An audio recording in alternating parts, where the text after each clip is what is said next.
No trial for the man accused of killing a teen girl and burying her body under a porch more than 3 decades ago. On the day his jury trial was set to begin, Jose Ferreira reached a plea deal for the death of Carrie.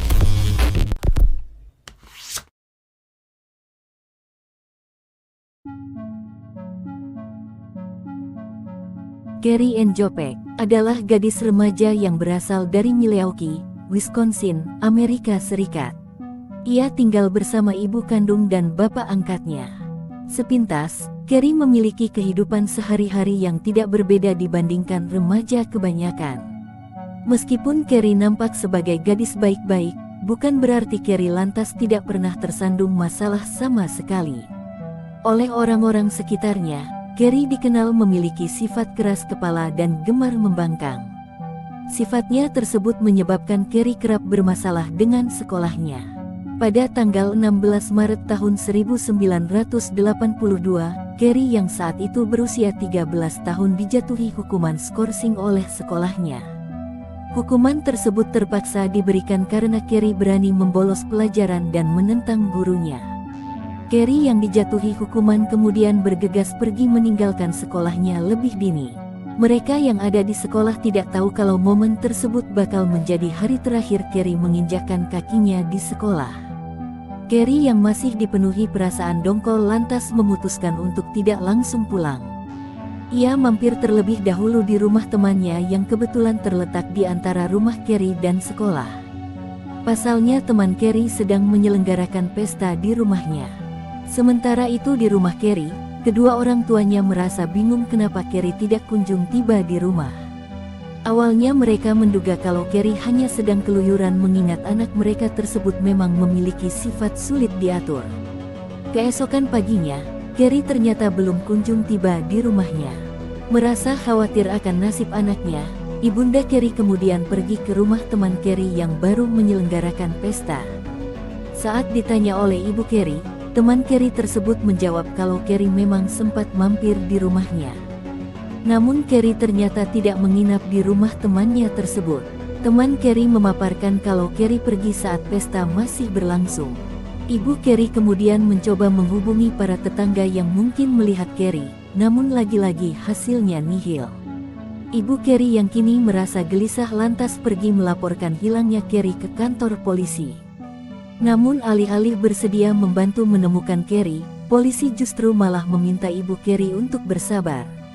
Menurut polisi, Carrie mungkin saja hanya sedang menginap di tempat yang tidak diketahui orang tuanya. Terlebih lagi Carrie memang kebetulan memiliki sifat pembangkang. Waktu berlalu, nyatanya Carrie tidak kunjung juga muncul. Polisi pun lantas mulai melakukan pencarian untuk menemukan Carrie. Mereka mulai menyebar foto dan menanyai orang-orang yang memiliki hubungan dekat dengan Carrie. Namun akibat tidak adanya saksi mata tambahan yang bisa menginformasikan keberadaan Carrie, polisi pun juga turut gagal menemukan Carrie. Gadis tersebut seolah lenyap begitu saja bak ditelan bumi. Waktu terus berjalan, masih belum ada informasi mengenai keberadaan Carrie. Orang tua Carrie pun kini mulai memikirkan kemungkinan terburuk. Mereka menduga kalau mereka tidak akan pernah lagi melihat Carrie kembali dalam keadaan hidup-hidup. Polisi di lain pihak masih belum menghentikan penyelidikannya. Mereka menginterogasi orang-orang yang dicurigai memiliki motif kuat untuk menghabisi Carrie. Orang pertama yang dicurigai oleh polisi adalah ayah kandung Carrie. Sebelum menghilang, Carrie selama ini tinggal bersama ayah angkat dan ibu kandungnya. Ayah kandung Carrie diketahui memang memiliki hubungan kurang baik dengan Carrie dan ibunya. Kecurigaan polisi kepada ayah kandung Carrie semakin menguat karena belum lama ini, ia menyemen halaman rumahnya. Mungkinkah ayah kandung Carrie aslinya sedang menyembunyikan barang bukti usai melakukan kejahatan kepada Carrie? Hal itu pula lah yang awalnya melintas di benak polisi. Namun setelah polisi menanyai ayah kandung Carrie, polisi tidak lagi mencurigai ayah kandung Carrie. Pasalnya ia memiliki alibi kuat di hari menghilangnya Carrie. Orang berikutnya yang dicurigai polisi adalah Johnny Mann, kakak dari teman Carrie yang bernama Robin Mann. Kecurigaan muncul karena di rumah merekalah pesta yang dihadiri oleh Carrie dilangsungkan. Johnny sendiri kebetulan memang memiliki rekam jejak yang kelam. Pasalnya ia sebelum ini pernah ketahuan menjual narkoba dan miras ke anak-anak di bawah umur. Kemudian menurut kesaksian Yeman teman Johnny, Johnny pernah merasa sakit hati kepada Kerry karena Kerry menolak menjadi kekasih Johnny. Atas pertimbangan itulah, polis kemudian menyelidiki Johnny. Namun akibat tidak cukup bukti, polisi menyimpulkan kalau Johnny tidak bersalah. Nasib Kerry sendiri akhirnya baru diketahui beberapa bulan kemudian. Pada bulan Agustus tahun 1983, pekerja bangunan yang sedang mengerjakan proyek di rumah tetangga Kerry menemukan sesuatu yang mencurigakan di dalam tanah. Saat diperiksa lebih dekat, ternyata benda keras tersebut adalah mayat manusia yang sudah membusuk. Yang lebih membuat ngeri, mayat tersebut nampak masih mengenakan pakaian yang wujudnya menyerupai pakaian Kerry saat menghilang. Mayat tersebut belakangan diketahui memang merupakan mayat Kerry. Saat mayatnya diautopsi, terungkap kalau Kerry meninggal akibat patah leher dan pukulan benda tumpul di kepala.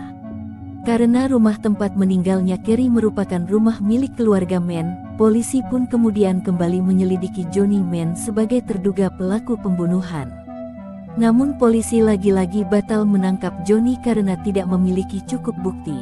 Johnny sendiri ternyata juga tidak tahu kalau ada mayat yang dikubur di halaman rumahnya.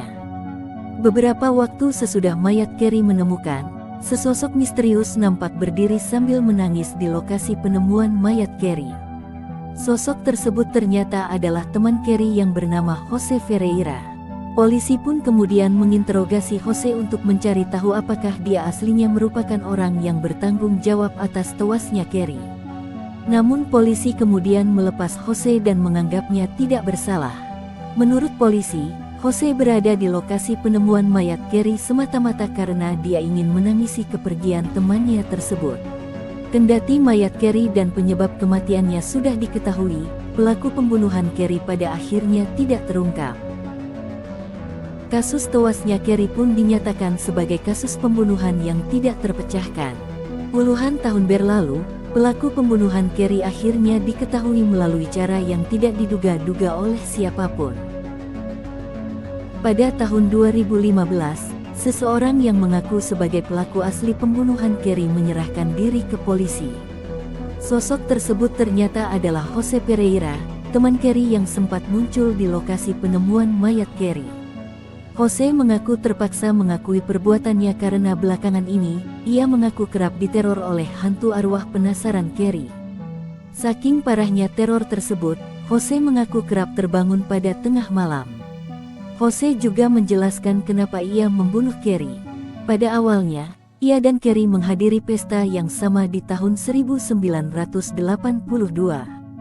Di tengah-tengah pesta, Jose mengajak Kerry turun ke ruang bawah tanah untuk berhubungan badan. Saat Kerry menolak ajakan Jose dan pergi menaiki tangga untuk kembali atas, Jose kemudian mendorong Kerry hingga Kerry jatuh tak sadarkan diri di tangga. Saat Jose menyadari kalau Kerry sekarang sudah tidak lagi bernapas, Jose merasa panik bukan main. Karena kasus tewasnya Kerry sudah terjadi begitu lama, polisi kesulitan menemukan bukti-bukti yang diperlukan untuk menyatakan Jose bersalah atas kematian Kerry. Namun karena Jose tetap bersikeras meminta supaya dirinya ditahan, Jose akhirnya dijatuhi hukuman penjara 7 tahun atas. Dakwaan melakukan pemerkosaan. Sejak di penjara, Jose mengaku kalau ia tidak pernah lagi diteror oleh hantu arwah Kerry. Lantas, apakah yang meneror Jose memang merupakan arwah Kerry? Atau mungkin itu hanyalah hasil khayalan Jose karena ia merasa begitu bersalah? Apapun penjelasan aslinya, kini Jose mendekam di balik jeruji besi dengan menyandang reputasi sebagai pelaku pembunuhan Kerry. Di lain pihak, Ibu Kerry mengaku percaya dengan cerita Jose dan menganggap Jose pantas dihukum. No trial for the man accused of killing a teen girl and burying her body under a porch more than 3 decades ago. On the day his jury trial was set to begin, Jose Ferreira reached a plea deal for the death of Kerry Ann Jopek, a 7th grader who went missing in 1982. Eric Ross is live at the Milwaukee County Courthouse with more. Eric. Jose Edward Ferreira Jr. is the man prosecutors believe killed 13-year-old Kerry Ann Jopek as she was walking home from school. She could sing, she could draw. She had so much potential, and everything was taken away from her. Carrie's mother, Carolyn, reported her daughter missing when she never returned home. I kind of blame myself because I said she could go by herself. Because we only lived half a block away. Investigators believe Carrie had stopped at a party just a few houses down from her home. That's where she met Jose Ferreira Jr. and was never seen again. More than a year later, Carrie's body was discovered under a friend's back porch. Police had several persons of interest, but never had enough evidence to make an arrest until 2015. Out of the blue, Ferreira Jr.'s wife walked into the police station and told investigators her husband admitted to killing a female and burying her body under a porch. That same day, Ferreira Jr. himself called Milwaukee County's Behavioral Health Services unit and admitted to killing a teen girl. Police later questioned Ferreira Jr., and according to court documents, he admitted he dug a hole underneath a porch and buried Carrie, but later pleaded not guilty in court. Why would you say such a thing if you didn't do it? It'd be nice to get it all over with and justice served.